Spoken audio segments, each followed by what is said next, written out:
Welcome students, कैसे हैं सभी। आपका अपने चैनल क्विक स्मार्ट टिप्स में बहुत बहुत स्वागत है। जैसा कि हम सीटेट साइंस पेपर 2 के लिए तैयारी कर रहे हैं, जिसमें हम सबसे पहले सीटेट साइंस 2021 के सारे प्रीवियस ईयर कंप्लीट कर रहे हैं और उसी में आज हमारी 10th क्लास है, जिसमें हम 31 दिसंबर के कंटेंट के सारे क्वेश्चन जो है वो कंप्लीट करने वाले हैं। जैसे ही हमारे कंटेंट के क्वेश्चन कंप्लीट होंगे, फिर हम पेडागोजी के क्वेश्चन जो है वो शुरू कर देंगे। जिसने भी अभी तक ये वाली सीरीज़ स्टार्टिंग से नहीं देखी है, मतलब क्लास 1 से नहीं देखी है, आई बटन में एक प्लेलिस्ट का लिंक आ रहा होगा। जैसे ही आप उस पर क्लिक करेंगे, आप इस क्लास के स्टार्टिंग में पहुंच जाएंगे। मतलब क्लास 1 से 20 दिसंबर से जो हमने पेपर सॉल्व किए थे, उसकी स्टार्टिंग पर आप पहुंच जाएंगे। तो चलिए शुरू करते हैं क्लास और देखते हैं पहला क्वेश्चन जो आपका 31 दिसंबर में पूछा गया। The part of human alimentary canal where complete digestion of fat take place. मानव के आहार नाल के जिस भाग में वसा का पूर्ण रूप से पाचन होता है, वो हमको बताना है। फैट जो है वो कम्प्लीटली डाइजेशन उसका कहाँ पर होता है, वो हमारा स्मॉल इंटेस्टाइन में होता है, शुद्रांत में होता है। देखिए, ये जो डाइजेशन ऑफ फैट होता है ना, ये किसकी वजह से हो पाता है स्मॉल इंटेस्टाइन में?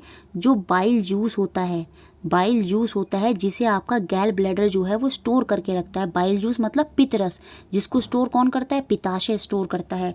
क्वेश्चन ये भी बना है कि अगर किसी ह्यूमन की बॉडी में से गैल ब्लैडर, पित्ताशय को रिमूव कर दिया जाए तो उसको क्या प्रॉब्लम होती है? तो उसको डाइजेशन ऑफ फैट में जो है वो इशू आएगा। क्यों? क्योंकि जब स्मॉल इंटेस्टाइन में फैट का डाइजेशन हो रहा होगा, उस समय उसको जब बाइल जूस चाहिए होगा तो वो बाइल जूस जो है प्रॉपर पहुंच नहीं पाएगा। इसलिए जिन व्यक्तियों का गैल ब्लैडर, पित्ताशय जो है वो निकल जाता है, तो उनको फैट से रिलेटेड जितने भी सब्सटेंस होते हैं वो कम खाने चाहिए, क्योंकि उनके डाइजेशन में उनको इश्यू होता है। अब आपका ये जो बाइल जूस होता है, ये जो पित्तरस होता है, ये कहाँ बनता है? ये आपकी बॉडी में लीवर के अंदर, यकृत के अंदर बनता है।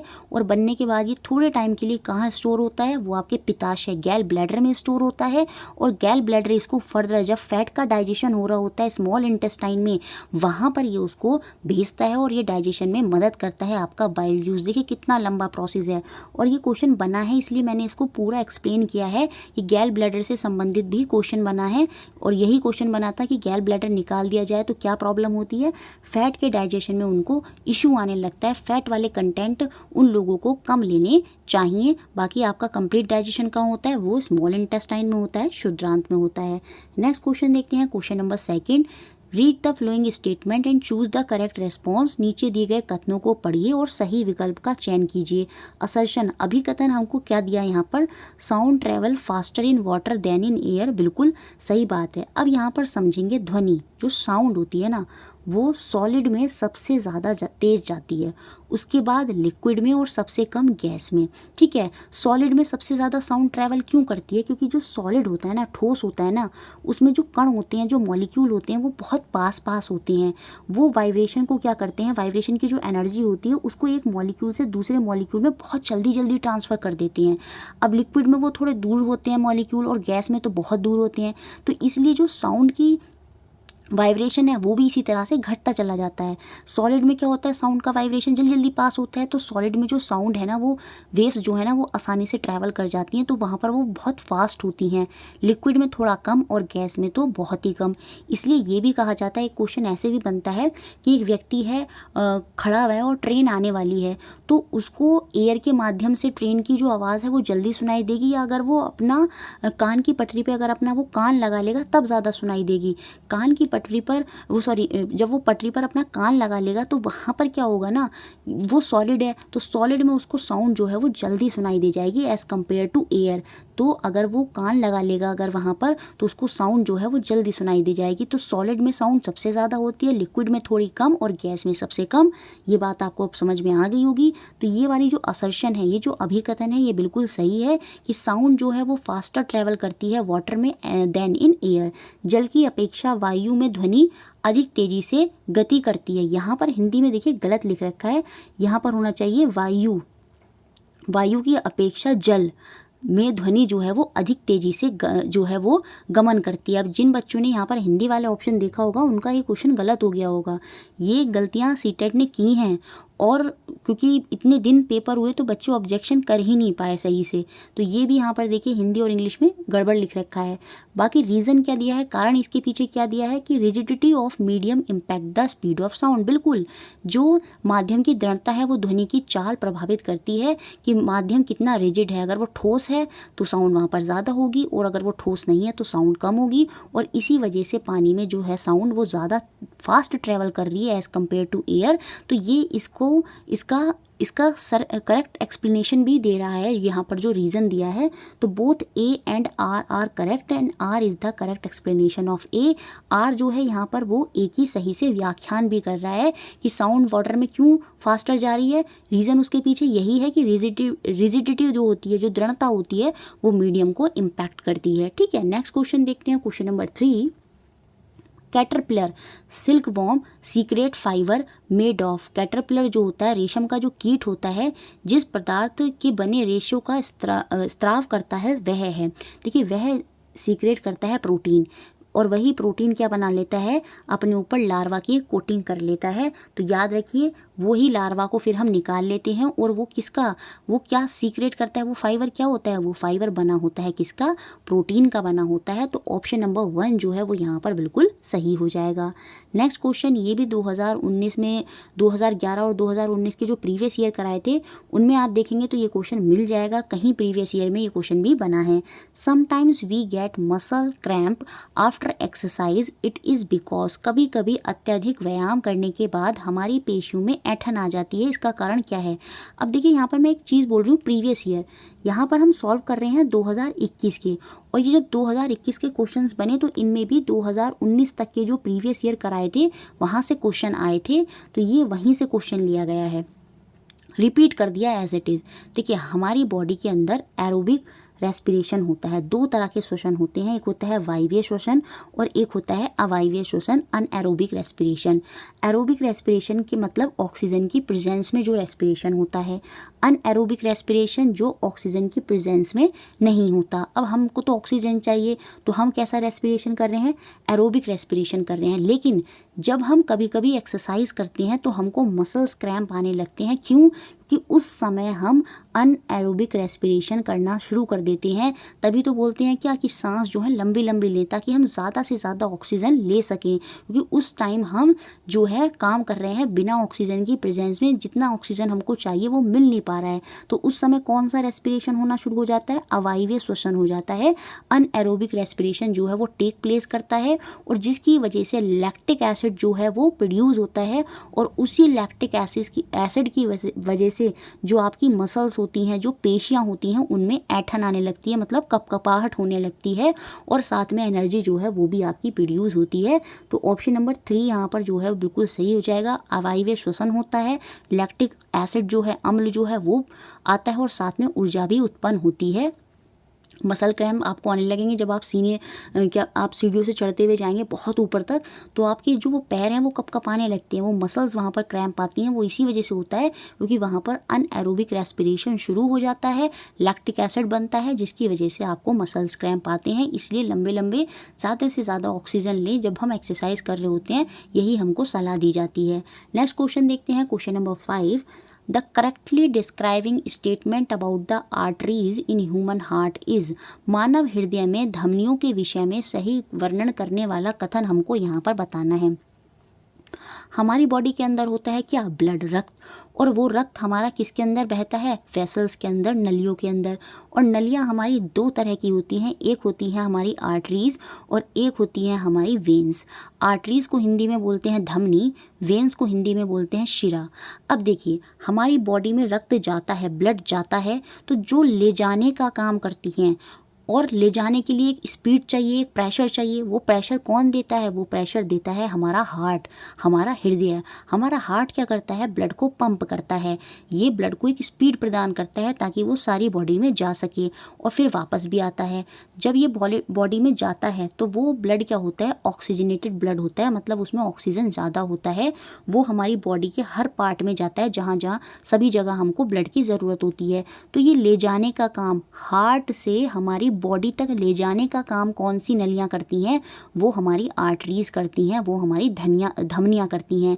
क्योंकि लेके जा रही हैं तो लेते वक्त क्या हो, जब ये जाएंगी ऊपर से नीचे आ रही है, मतलब हार्ट से बॉडी के पार्ट तक आ रही है, नीचे की तरफ आ रही हैं, तो सीधी सी बात है यहाँ पर स्पीड जो है वो रक्त की बहुत ज़्यादा होगी, प्रेशर ज़्यादा होगा, जिसकी वजह से आर्टरीज़ क्या होती हैं, वो आपकी थिक होती हैं। इनकी जो भित्तियाँ होती हैं वो क्या होती हैं, वो मोटी होती हैं और साथ में ये इलास्टिक भी होती हैं, मतलब लचीली होती हैं, ताकि ब्लड जो है वो आसानी से जब वो तेज़ी से आएगा ताकि वो आसानी से उसमें फ़्लो कर सके। और ये मोटी होती हैं क्योंकि वो बहुत ही प्रेशर से आता है।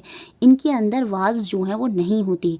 वाल्व्स जो हैं वो वेंस के अंदर होते हैं। वो क्यों होते हैं वो भी मैं आपको समझा दूंगी। ये लेकिन आर्टरीज़ में जो वाल्व्स होते हैं वो नहीं होते हैं। ब्लड फ्लो करता है हाई प्रेशर पर, क्योंकि वो ऊपर से नीचे आ रहा है बॉडी पार्ट तक। Carry blood away from heart to various part of body, यही काम हमारा आर्टरीज करती हैं। तो ऑप्शन नंबर 3 ही यहाँ पर सही होगा। धमनियों की जो भित्ति होती है वो मोटी होती है, लचीली होती है, वाल्व्स इनके अंदर नहीं होते। ये जो रुधिर है इनमें वो उच्च दाब में बहता है और जो रुधिर है वो हृदय से हमारे शरीर के विभिन्न भागों तक लेकर जाने का काम आपकी आर्टरीज ही जो हैं वो करती हैं। लेकिन जब मैं वेन्स की बात करूँगी, जब मैं शिराओं की बात करूँगी, तो वो क्या करेंगी, ऑक्सीजन वाला जो ब्लड है अब वो डीऑक्सीजनेट हो गया है, उसमें अदर सब्सटेंस ऐड हो गए हैं, कार्बन डाइऑक्साइड ज़्यादा ऐड हो गया है, तो वो वापस आएगा कहाँ पर, हमारे हार्ट में। तो जो वापस हमारे हार्ट तक लेकर आती हैं वो वाली नलियाँ आपकी वेन्स होती हैं और इनमें डीऑक्सीजनेटेड ब्लड होता है। अब चूंकि ब्लड जो है नीचे से ऊपर आ रहा है, तो इस समय जो इनकी नलियाँ होती हैं वो इतनी थिक नहीं होती, वो थिन ही होती हैं, क्योंकि ब्लड इस बार नीचे से ऊपर जा रहा है तो वो धीरे धीरे जाता है। अब इन वेन्स जो होती हैं, ये जो शिराएं होती हैं, इनमें आपको वाल्व्स देखने को मिलेंगे। इनमें वाल्व्स लगे होते हैं, क्यों, ताकि जो ब्लड है जब नीचे से ऊपर जा रहा है तो वो ऊपर से नीचे वापस ना आ जाए, इसलिए वहाँ पर क्या होता है, एक तरह से वाल्व्स लगे होते हैं, दरवाजे लगे होते हैं जो रक्त को रोकने का काम करते हैं ताकि वो वापस नीचे की तरफ ना आ जाए। लेकिन आर्टरीज़ में आपके वाल्व्स जो हैं वो लगे हुए नहीं होते। तो यहाँ पर मैंने पूरा आपको आर्टरीज़, वेन्स सब अच्छे से समझाया है। तो ऑप्शन 3 यहाँ पर जो है बिल्कुल सही हो जाएगा, आर्टरीज़, धमनीज़ के बारे में। Next question, question number 6, the actual path of urine in the human body is, मानव शरीर में जो यूरिन होता है उसका जो वास्तविक मार्ग होता है वो हमको बताना है। देखिए, सबसे पहले होती हैं आपकी किडनी। किडनी क्या करती हैं, ब्लड को फिल्टर करती हैं। ब्लड को पंप कौन कर रहा था, हार्ट कर रहा था। ब्लड को फिल्टर कौन कर रहा है, किडनीज कर रही हैं। अब ये किडनी ब्लड को फिल्टर करती हैं और जो अच्छा ब्लड होता है वो वापस चला जाता है, और ब्लड में जो हार्मफुल सब्सटेंसेस होते हैं वो आपके वाटर के साथ मिक्स होके यूरिन बनाते हैं। क्या बनाते हैं, यूरिन बनाते हैं। जब किडनी में कोई इशू आता है तो आपको यूरिन से संबंधित परेशानियां देखने को मिलेंगी। तो सबसे पहले क्या होती है, किडनी होती हैं जो क्या कर रही हैं, ब्लड को फिल्टर कर रही हैं और हार्मफुल सब्सटेंसेस वाटर में ऐड होके क्या बना रहे हैं, यूरिन बना रहे हैं।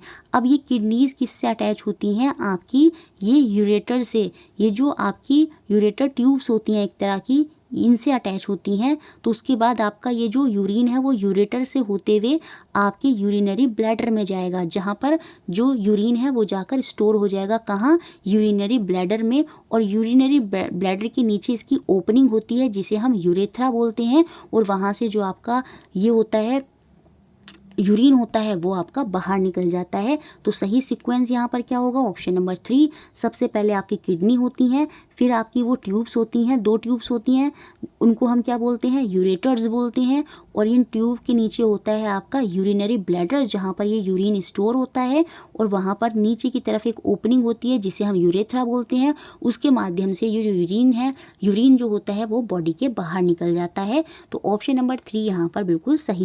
नेक्स्ट क्वेश्चन, क्वेश्चन नंबर 7, जो आपका एवरेज स्पीड से बना। औसत चाल से हर साल एक क्वेश्चन आता है। औसत चाल का फॉर्मूला पता होना चाहिए। Total distance upon total time, कुल दूरी बटे कुल समय, उन दोनों को डिवाइड कर दीजिए, आपको औसत चाल मिल जाती है। क्वेश्चन क्या बोला है, कोई ट्रेन किसी स्टेशन ए से, अ train start from station A on 6/10/2021, मतलब 6 तारीख को ट्रेन जो है वो चलती है कितने बजे, 10:15 पर। रात के बज रहे हैं क्योंकि 22:15 लिखा है, तो 10:15 पर ट्रेन चलती है आपकी 6 तारीख को। 6 से 7 तारीख तक आने में अभी कितना समय है, 1 घंटा 45 मिनट है। तब आपका क्या हो जाएगा 12 बज जाएंगे और फिर अगला दिन जो है वो शुरू हो जाएगा। तो 1 घंटा 45 मिनट तो ये हो गए जब हम 7 तारीख पर आ जाएंगे। ये ट्रेन चलती रहती है और स्टेशन बी पर पहुंचती है कब 9 तारीख को। कब पहुंचती है 9 तारीख को, और वो भी कितने बजे पहुंचती है, सुबह के 4:15 पर ये पहुंच जाती है। और इस बीच में इसने जो दूरी कवर की, जो डिस्टेंस कवर किया वो था आपका 1890 किलोमीटर इसने कवर किया। तो अब हमें ट्रेन की औसत चाल यहाँ पर बतानी है। अब देखिए ट्रेन जो है पूरा डिस्टेंस हमको पता है कितना है, लेकिन हमको टोटल टाइम नहीं पता, बस वही पता करना है। देखिए 6 से 7 तारीख तक आने में अभी 1 घंटा 45 मिनट है।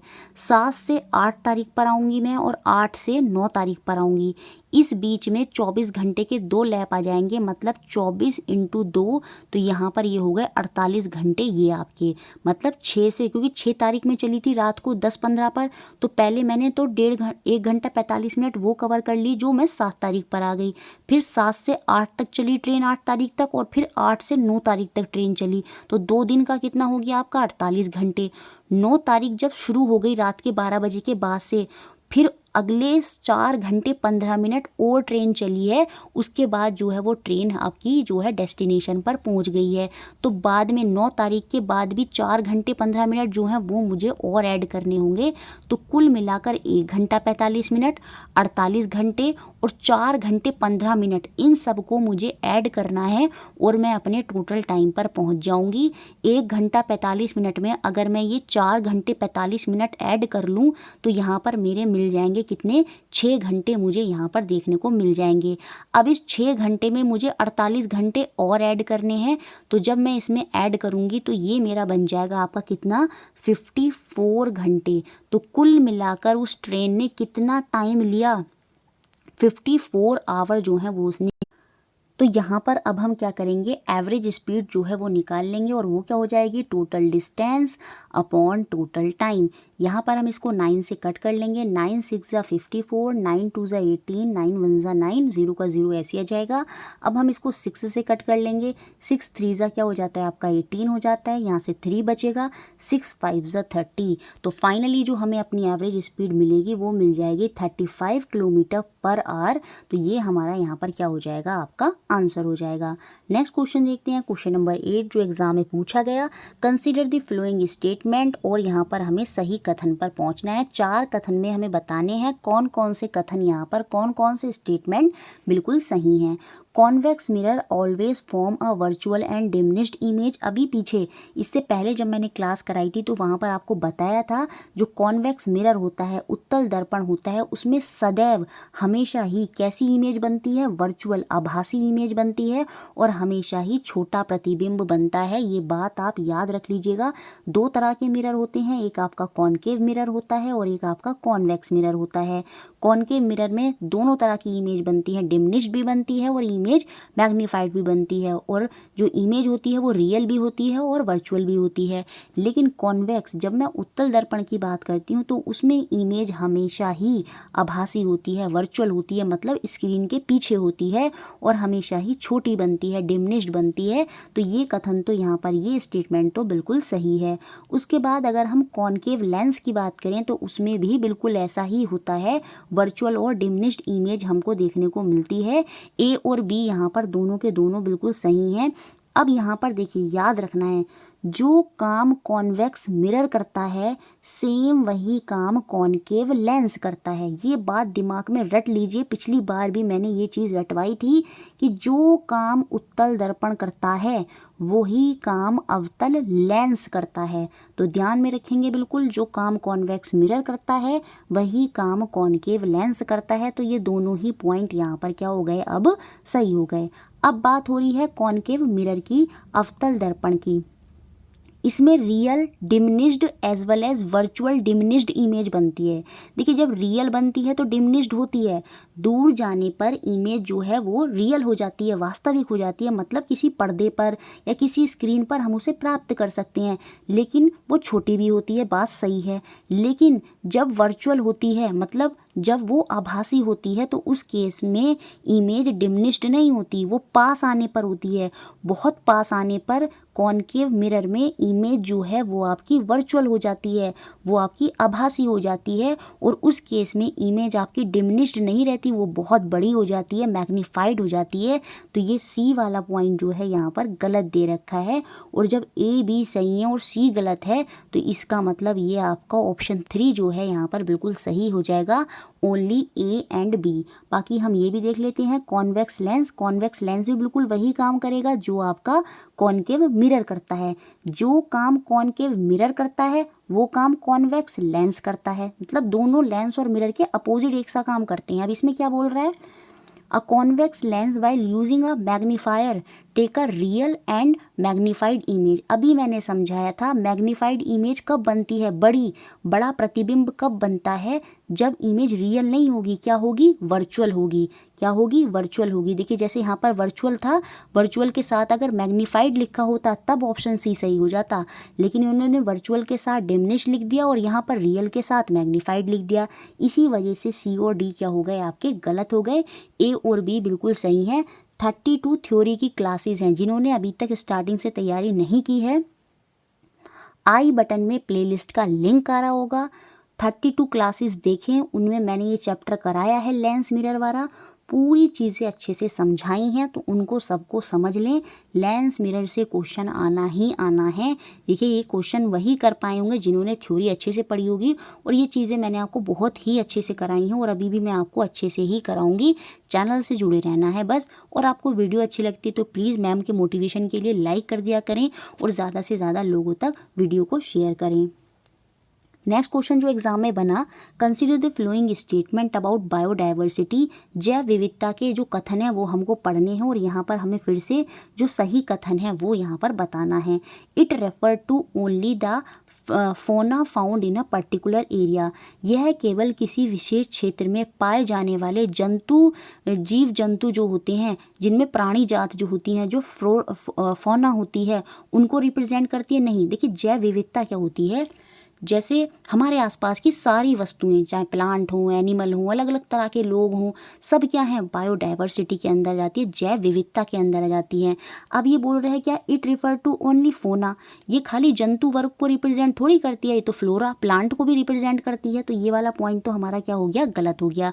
अब हमारा ए ऑप्शन गलत है, तो ये वाला ऑप्शन यहाँ से बाहर हो गया। अब बी को देखते हैं। It refers to the total number of individual of a particular species found in the given area.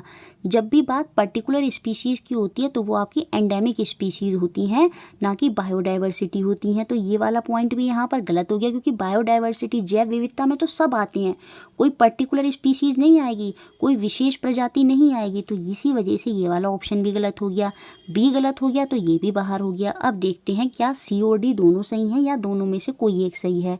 It refers to the different kind of species of flora and fauna present in a given area. बिल्कुल यही तो होती है biodiversity, जैव विविधता। हमारे आसपास के क्षेत्र में जो विभिन्न प्रकार के पादप और प्राणी जगत जो उपस्थित है, वही आपका क्या होता है, बायोडाइवर्सिटी होता है, जैव विविधता होता है। और ये ज़्यादातर कहाँ पाई जाती है, ये आपकी फॉरेस्ट में होती है, क्योंकि फॉरेस्ट में क्या होते हैं, अलग अलग तरह के जंतु, पेड़ पौधे देखने को मिलते हैं, तो वहाँ पर जैव विविधता जो है वो ज़्यादा होती है। It is maximum in forest, ये वनों में अधिक होती है। ये वाला पॉइंट भी सही है, तो सी और डी यहाँ पर सही है। इट मीन्स आपका ऑप्शन 4 जो है वो बिल्कुल सही हो जाएगा।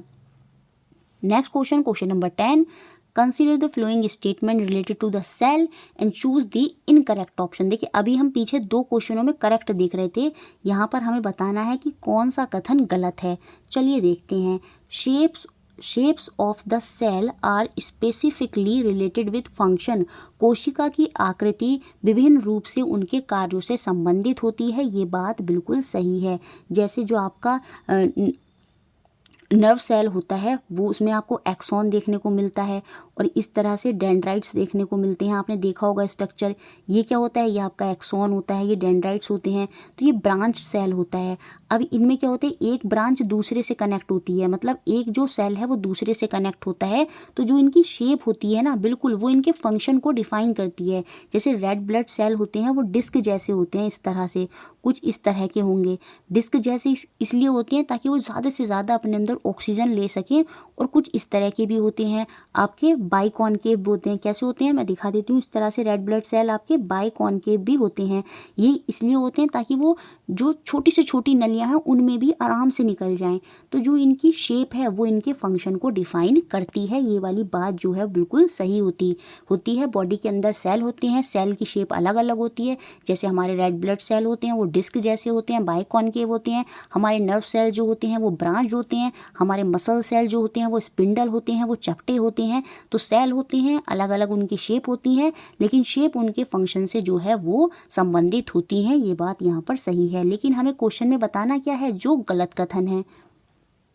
Cell membrane is absent in plant cell, ये बात यहाँ पर जो है वो गलत है। तो बी आएगा आपका ज़रूर। ऐसा ऑप्शन हमें ढूंढना होगा जिसमें आपका बी होगा। तो या तो सेकंड सही है या फोर्थ सही है, क्योंकि ये बात यहाँ पर गलत है। पादप कोशिका में कोशिका झिल्ली नहीं होती। ये जो सेल मेम्ब्रेन होती है ये प्लांट सेल और एनिमल सेल दोनों में ही पाई जाती है।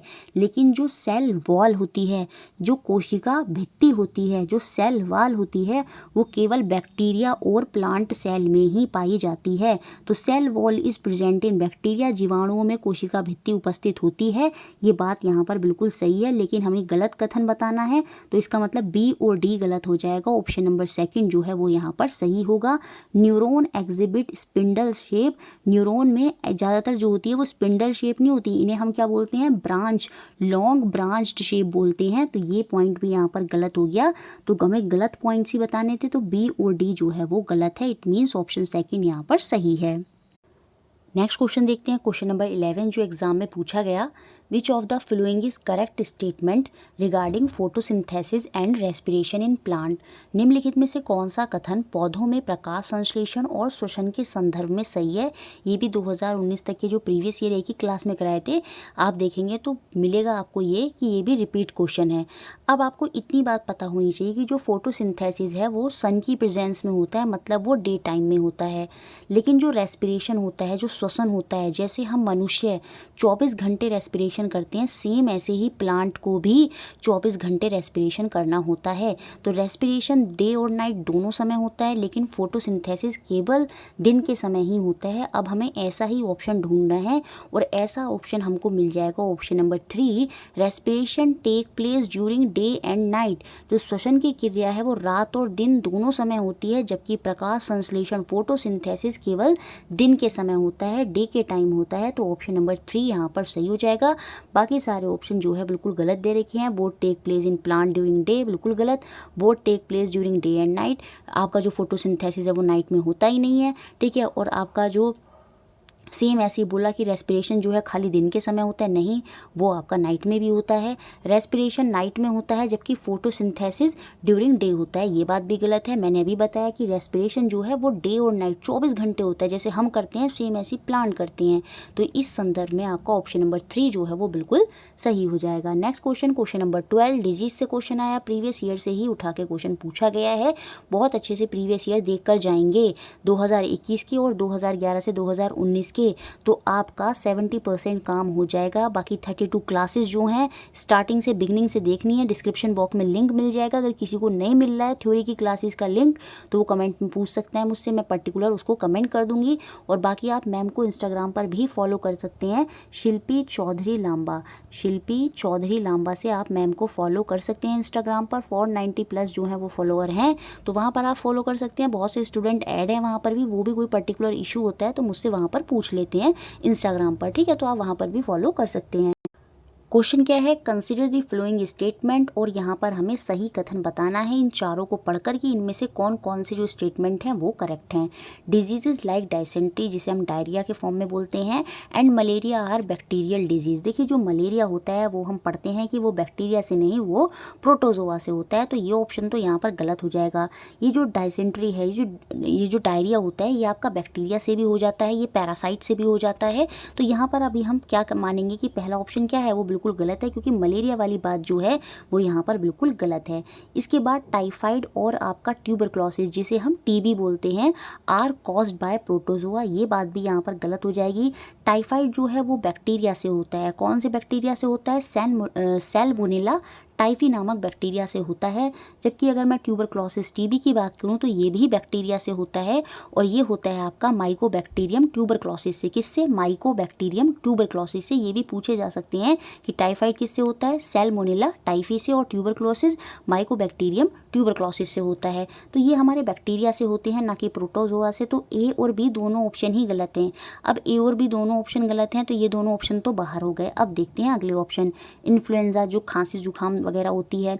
Chicken pox are caused by virus. बिल्कुल, ये जो इन्फ्लुएंजा होता है, खसरा होता है, आपने देखा होगा ये वायरस से होते हैं। जैसे वायरस में ये बोला जाता है कि इनका कोई क्योर नहीं होता, ये ऑटोमेटिक ठीक होते हैं। जैसे खसरा हो जाती है तो वो उसके लिए कोई दवाई नहीं होती, वो अपने आप ही ठीक होती है, तो ये वायरस से कॉज होते हैं। सेम ऐसे ही जब आपको जुकाम हो जाता है, कफ वगैरह हो जाता है, तो उसके लिए भी पर्टिकुलर कोई मेडिसिन नहीं होती, वो अपने आप ही क्या होता है, थोड़े समय बाद जो है वो ख़त्म हो जाता है।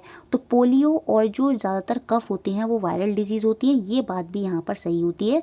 पोलियो जो है याद रखेंगे ये भी वायरस से ही हुआ है, और ये भी इसके भी टीके लगते हैं। तो पोलियो और कफ जो हैं ये भी वायरस डिजीज़ ही होती हैं। तो ऑप्शन सी और डी यहाँ पर सही होगा, मतलब ऑप्शन 4 जो है वो आपका यहाँ पर सही हो जाना है। Next question, chemicals generally used as food preservatives are, previous year से उठाया गया है। सामान्य रूप से उपयोग किया जाने वाला रसायन जिसका उपयोग खाद्य परिरक्षक के रूप में किया जाता है। तो देखिए प्रीवियस ईयर में तब एक ही ऑप्शन दिया था, मतलब खाली सोडियम बेंजोएट से पूछा गया था। तो बच्चे अब कंफ्यूज होंगे कि दो ऑप्शन में आपको यहाँ पर मिलता है क्या? Sodium benzoate. ये तो आपका परिरक्षक के रूप में प्रयोग होता ही होता है। इसके बाद जितने भी सल्फाइट आते हैं, याद रखेंगे जितने भी सल्फाइट होंगे वो आपके प्रिजर्वेटिव के रूप में यूज़ होते हैं, चाहे सोडियम सल्फाइट हो, सोडियम बाईसल्फाइट हो, सोडियम मेटासल्फाइट हो, पोटेशियम सल्फाइट हो, जितने भी सल्फाइट आएंगे वो ज़्यादातर फूड प्रिजर्वेटिव के रूप में प्रयोग होते हैं। तो ऑप्शन 4 यहाँ पर सही हो जाएगा, सोडियम मेटाबाइसल्फाइट और सोडियम बेंजोएट। सोडियम बाइकार्बोनेट नहीं होगा। सोडियम बाइकार्बोनेट क्या होता है? सोडियम बाइकार्बोनेट होता है NaHCO3, मतलब आपका बेकिंग सोडा। याद रखेंगे, ये भी इंपॉर्टेंट पॉइंट है। तो फिलहाल यहाँ पर आंसर आपका ऑप्शन नंबर 4 है। अब कभी मत भूलिएगा जितने भी सल्फाइट आएंगे वो सारे के सारे आपके फूड प्रिजर्वेटिव में आ जाते हैं। नेक्स्ट क्वेश्चन, क्वेश्चन नंबर 14, ये भी प्रीवियस ईयर से ही लिया गया है। इस वाले डेट में जब क्वेश्चन पूछे गए 31 दिसंबर में, तो ज़्यादातर क्वेश्चन प्रीवियस ईयर से ही ले लिए गए जो 2019 तक के पूछे गए थे। Consider the flowing forces, the non contact force हमें यहाँ पर बतानी है। दिए गए बलों पर विचार करें और असंपर्क बल के बारे में यहाँ हमें बताना है। एनसीईआरटी में जब हम पढ़ते हैं तब हमें पता चलता है कि दो तरह की फोर्सेज होती हैं, एक होती है कॉन्टैक्ट फोर्स और एक होती है आपकी नॉन कॉन्टैक्ट फोर्स।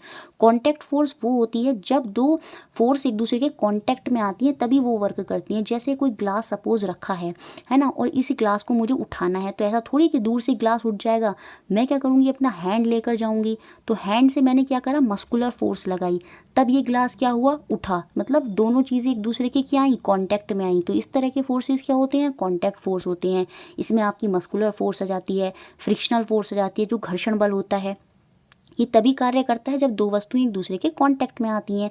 जैसे ये ज़मीन है, ज़मीन पर आप पैर रखेंगे तो आपका पैर इस ज़मीन के कांटेक्ट में आया, तभी क्या होगा, फ्रिक्शन, जो घर्षण है वो कार्य करेगा। तो जब दो ऑब्जेक्ट एक दूसरे के कांटेक्ट में आएंगे और उस टाइम पर जब वो फोर्स काम करती है तो वो आपकी क्या होती है, कॉन्टैक्ट फोर्स होती है। लेकिन जब नॉन कॉन्टैक्ट की बात होती है, जैसे मैग्नेट क्या करती है, दूर से रखे हुए आयरन को अपनी तरफ क्या कर लेगी, अट्रैक्ट कर लेगी। इट मीन्स वहाँ पर उस वस्तु के पास जाकर मुझे नहीं लाना पड़ा उसको, वो दूर से ही अट्रैक्ट हो गई, तो वो आपकी नॉन कॉन्टैक्ट फोर्स है। सेम ऐसी ग्रेविटेशनल फोर्स, पृथ्वी अपनी तरफ खींचने की कोशिश करती है तो वहाँ पर भी वो कॉन्टैक्ट में आए बिना एक दूसरे के कॉन्टैक्ट में आ रहे हैं तो वो आपकी नॉन कॉन्टैक्ट फोर्स हो जाती है। तो यहाँ पर हमें नॉन कॉन्टैक्ट फोर्स ही बतानी है, तो मस्कुलर तो बाहर हो जाएगी क्योंकि ये कॉन्टैक्ट फोर्स होती है। सेम ऐसे ही फ्रिक्शन भी बाहर हो जाएगी क्योंकि ये भी कॉन्टैक्ट फोर्स होती है। उसके अलावा आपकी मैग्नेटिक फोर्स, ग्रेविटेशनल फोर्स और इलेक्ट्रोस्टैटिक स्थिर विद्युत बल, ये सारे के सारे आपके नॉन कॉन्टैक्ट फोर्स होते हैं। तो आंसर आपका ऑप्शन नंबर 3 होगा, बी, डी और ई। अब आप सोचेंगे इलेक्ट्रोस्टैटिक फोर्स कैसे, आपको पता होगा बचपन में हम करा करते थे वही वाली चीज़, अभी पीछे क्लास में बताई थी मैंने। हम अपने सिर से क्या करते थे, स्केल को लगाते थे और फिर उस स्केल को पेपर के टुकड़ों पर लगाते थे तो वो उसको अपनी तरफ खींचने की कोशिश करते थे, तो वहाँ पर वो स्केल पेपर के टुकड़ों को दूर से ही खींचने की कोशिश कर रही है, मतलब कांटेक्ट नहीं बन रहा, दूर से ही अट्रैक्ट हो रहे हैं, तो वो आपकी नॉन कांटेक्ट फोर्स में ही आ जाता है। तो इलेक्ट्रोस्टैटिक भी आपका नॉन कांटेक्ट की तरह ही काम करेगा। तो बी, डी और ई यहाँ पर जो है वो बिल्कुल सही। नेक्स्ट क्वेश्चन देखते हैं, क्वेश्चन नंबर 15 जो एग्जाम में पूछा गया है। SI unit of pressure, pressure दाब का मात्रक बताना है। प्रेशर होता है फोर्स अपॉन एरिया, बल अपॉन क्षेत्रफल। फोर्स का मात्रक क्या होता है, वो आपका न्यूटन होता है, और एरिया का मात्रक क्या होता है, एरिया का एसआई यूनिट होता है metre square.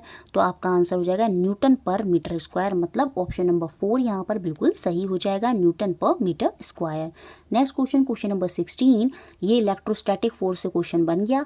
When a polythene tube is rubbed with a woollen cloth the polythene tube, जब किसी पॉलिथीन की नली को ऊनी कपड़े से रगड़ा जाता है तो पॉलिथीन की नली क्या हो जाती है, ये हमको बताना है। देखिए मैंने बताया था जब रब करते हैं तो हमेशा दोनों पर अपोजिट चार्ज आ जाते हैं, एक पर पॉजिटिव आएगा एक पर निगेटिव आएगा, और दोनों पर इक्वल चार्ज आते हैं। इतनी बात आपको याद रखनी है, इक्वल और अपोजिट चार्जेस हमें देखने को मिलते हैं, तो दोनों पर ना तो निगेटिव होंगे ना ही दोनों पर पॉजिटिव होंगे, तो सेकंड और फोर्थ ऑप्शन यहाँ पर बाहर हो गया। यहाँ पर जो पॉलिथीन की ट्यूब है ये निगेटिवली चार्ज हो जाएगी, जबकि जो क्लॉथ की ट्यूब, जो क्लॉथ है, वुडन का क्लॉथ है, वो आपका पॉजिटिवली चार्ज हो जाएगा, मतलब ऑप्शन नंबर 1 जो है वो यहाँ पर बिल्कुल सही हो जाएगा। अब इसको इलेक्ट्रोस्टैटिक फोर्स को अगर आप अच्छे से समझना चाहते हैं तो आई बटन में एक वीडियो का लिंक आ रहा होगा, इस वीडियो को देखने के बाद आपको इलेक्ट्रोस्टैटिक फोर्स से रिलेटेड कोई डाउट नहीं रहेगा, और ये भी आपका क्लियर हो जाएगा यहाँ से कि ट्यूब पर निगेटिव क्यों हुआ, ट्यूब पर पॉजिटिव क्यों नहीं हुआ, और क्लॉथ पर निगेटिव ही क्यों हुआ, पॉजिटिव मतलब पॉजिटिव हुआ निगेटिव क्यों नहीं हुआ। ये चीज़ भी आपको ये जो आई बटन में एक वीडियो आई थी, इसका लिंक आया था, ये अगर आपने देख ली तो ये चीज़ क्लियर हो जाएगी। अगर किसी को नहीं वीडियो मिल पा रही है तो कमेंट बॉक्स में कमेंट कर दें, मैं ये जो इलेक्ट्रोस्टैटिक फोर्स है इसकी वीडियो का लिंक आपको सेंड कर दूंगी। नेक्स्ट क्वेश्चन देखते हैं, तो यहाँ पर आंसर क्या था आपका, option number 1। Next question, question number 17, बहुत ही बेहतरीन क्वेश्चन पूछा गया, बहुत से बच्चे इसको देखते ही टिक कर देंगे ऑप्शन नंबर 1, जबकि ऑप्शन नंबर 1 इसमें आंसर नहीं है। A ray of light is incident on a reflecting surface of a plane mirror, ये प्लेन मिरर है, प्लेन मिरर पर ये एक नॉर्मल खींची जाती है, यहाँ से जो रे आती है वो आपकी इंसिडेंट रे होती है, आपतित किरण होती है, और यहाँ से जो आपकी वापस जाती है वो आपकी टकराने के बाद वो आपकी परावर्तित किरण होती है। ठीक है, पहली बात तो इतना याद रखेंगे, और ये आपका नॉर्मल होता है। अब इस क्वेश्चन में इसने क्या बोला, a ray of light is incident on a reflecting surface of a plane mirror, कोई प्रकाश किरण किसी समतल दर्पण के परावर्तन पृष्ठ पर आपतन करती है, मतलब इस पृष्ठ पर आपतन कर रही है। ठीक है, यदि आपतित किरण परावर्तन पृष्ठ से 40 डिग्री का कोण बनाती है, ये जो पृष्ठ है इस पृष्ठ से ये जो किरण आ रही है, आपतित किरण इंसिडेंट रे आ रही है, ये 40 डिग्री का कोण बनाती है, तो आपतित और परावर्तित, ये जो परावर्तित हुई, ये जो रिफ्लेक्ट हुई, इन दोनों के बीच का एंगल कितना होगा। जब ये यहाँ पर 40 है तो जब ये रिफ्लेक्ट करी होगी तो इसका प्लेन मिरर से, ये सरफेस से, ये पृष्ठ से भी एंगल कितना रहा होगा, 40 डिग्री रहा होगा। लेकिन हमसे ये नहीं पूछा इसने हमसे पूछा है the angle between incident and the corresponding reflected ray. आपतित किरण और तदारूपी परावर्तित किरण के बीच का कोण हमें यहाँ बताना है। ये दोनों 40 हो गए, पूरा सर्किल कितना होता है 180 का, तो ये दोनों कितने के हो जाएंगे, ये दोनों आपके 100 डिग्री के हो जाएंगे। मतलब अगर आप नॉर्मल भी मानेंगे तो 90 होता है, ये 40 है तो ये 50 हो जाएगा, और जब ये 50 है तो ये भी 50 होगा। तो कुल मिलाकर इनके बीच का जो कोण होगा वो 100 डिग्री होगा। ऑप्शन नंबर 4 यहाँ पर सही होगा, क्योंकि इसने बोला था आपतित किरण जो है वो पृष्ठ से, किससे बना रही है, पृष्ठ से 40 डिग्री का कोण बना रही है। ये जो पृष्ठ है नॉर्मल से नहीं बना रही, इस पृष्ठ से 40 डिग्री का कोण बना रही है। अगर ये नॉर्मल से बोलता कि ये नॉर्मल से 40 डिग्री का कोण बना रही है तो उस केस में परावर्तित भी 40 हो जाता, तब ये दोनों 80 हो जाते। लेकिन इसने ऐसे नहीं बोला, इसने बोला ये पृष्ठ से बना रही है। पृष्ठ से बना रही है मतलब नीचे की तरफ, यहाँ नीचे की तरफ 40 डिग्री बना रही है, ना कि नॉर्मल से 40 डिग्री बना रही है। इस तरह से घुमाकर क्वेश्चन पूछा गया ये, तो ऑप्शन नंबर 4 100 डिग्री यहाँ पर सही होगा।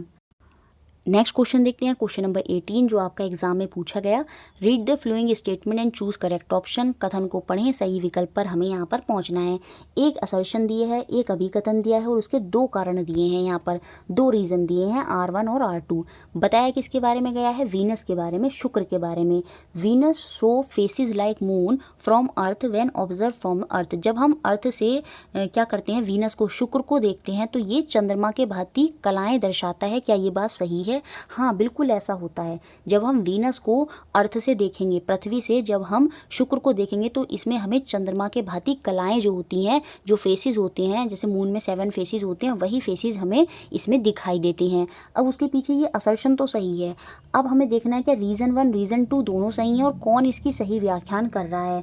Venus has cloudy atmosphere which reflect sunlight. बिल्कुल, वीनस जो होता है उसमें क्लाउडी, उसका जो एटमॉस्फेयर होता है बहुत क्लाउडी होता है और वो क्या करता है, सनलाइट को रिफ्लेक्ट करता है, इसी वजह से वो चमकता है। ठीक है, वीनस जो है वो इसी वजह से क्या होता है, चमकता है। लेकिन ये बात सही तो है, लेकिन इसका इससे ऊपर वाले जो कथन दिया गया है उससे कोई कनेक्शन नहीं है।